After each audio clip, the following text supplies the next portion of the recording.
Everybody, Travis Justice and Ross Peterson inside the News Radio 1040 WHO studios. And yes, if you're looking on the description, it says 3-0 Iowa. It's actually 3-3. That's my bad because I anticipated before we went live that, Iowa was going to keep South Dakota State off the scoreboard. I screwed up. So it is 3-3 at halftime. And Ross, at 3-3 at halftime, you have to say South Dakota State won the first half. No doubt about that, Travis. It's funny, man. I'm surprised that you anticipated that they were going to miss that because I told you in the studio. I said, I've seen this football game before. They're going to make this kick. It's going to be a 3-3 football game.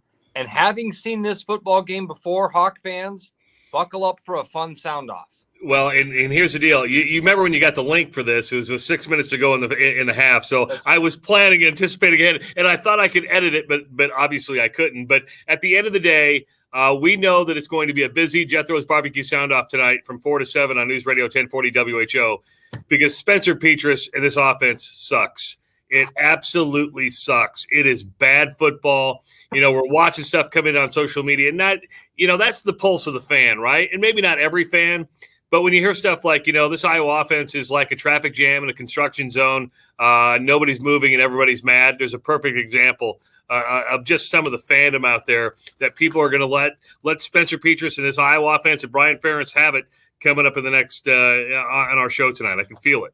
Travis, don't make too much out of one or two people saying stuff on social media. This isn't one or two people. No, it's not. I mean, my phone is blowing up with text messages from every generation. My dad's friends, my son and his friends, everybody's saying the same thing. I mean, Travis, this almost feels like a broken record from last year, what we talked about over and over and over again. Let's not move completely past the positive of this defense is really, really, really good and it's fun to watch. We're going to have fun watching defense. Man, this is getting old. It really is. Talk about how fun the defense is. Spencer Petras, 6 of 15. That's 40%. He's got one pick. As Dustin says, it's just unwatchable.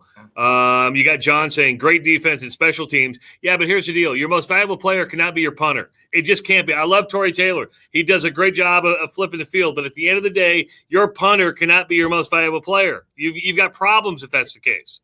Travis, let's get to it because this is the conversation we've had for years now with Spencer Petras under center. I don't know what the answer is. Like Joe just writes in, does Padilla get an opportunity?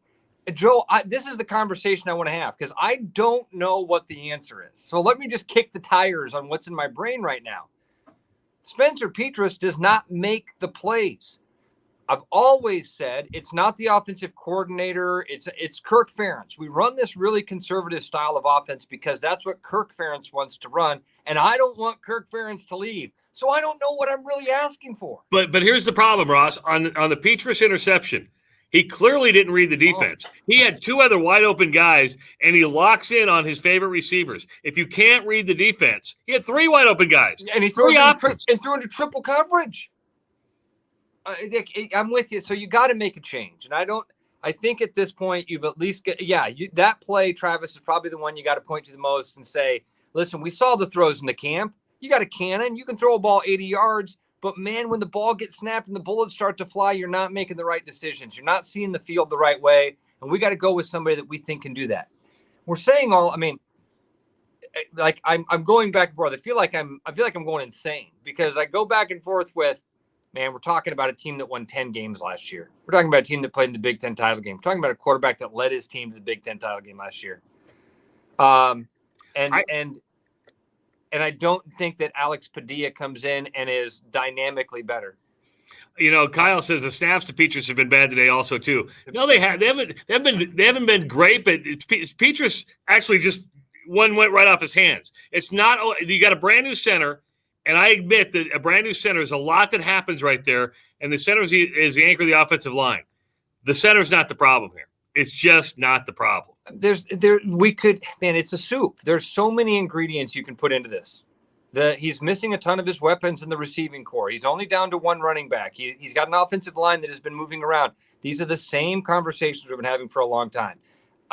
Thing I said in the pregame, Kirk Ferentz knows more about football than I will ever know, and he wants to win more than I want to win. He's putting his best bet out there every snap in Spencer Petras. But, man, it's frustrating. 3 points against South Dakota State. Travis, we can say all we want about how South Dakota State's a great FCS school, D3, whatever that division is you call that. Division I AA. Travis, this team wouldn't be favored against any team on the Hawkeye schedule. This offensively and defensively, if you stacked up every unit that the Hawkeyes are going to play this year, neither one of these offenses or defenses would be in the outside of the bottom 4. So if this is indicative of what's going to happen, man. Here's the number that really frustrates me. 15 yards rushing. 15 yards rushing, 56 total yards of offense. That is frustrating. Yeah, I hadn't even broke down how they got to the 58 yards of total offense. I know there was that one nice play, the one pass play to LaShawn Williams, which went for like 15. Travis, I can't even think of where those other yards came from, but you're right. Since we know the passing game isn't going to be effective, pound the rock. And right now, LaShawn Williams with 10 carries, 31 yards, is 3 yards, and his longest is 9 yards. He's averaging 3 yards a catch. Otherwise, there's just nothing out there. And people are going to you see Jeff saying he's forcing to double coverage and a tight end for that interception. No wonder Charlie Jones left. Talking about Charlie Jones, who went to Purdue the other night and had the game of his life. So almost everyone was saying it would take a major failure to pull Petras. Spelled his name wrong and probably deserves to have spelled wrong. Give him a couple more series to start the second half. I think you're going to have to, because that's what Kirk Ferentz does, right? Kirk Ferentz is slow to make change. He's not going to do something when in his mind would be irrational. He's not going to think like a fan. He's not paid to think like a fan, right? Bill, I don't think if Spencer Petras comes out and throws an interception to start the second half that you'll see Alex Padilla in that second drive, if that answers your question.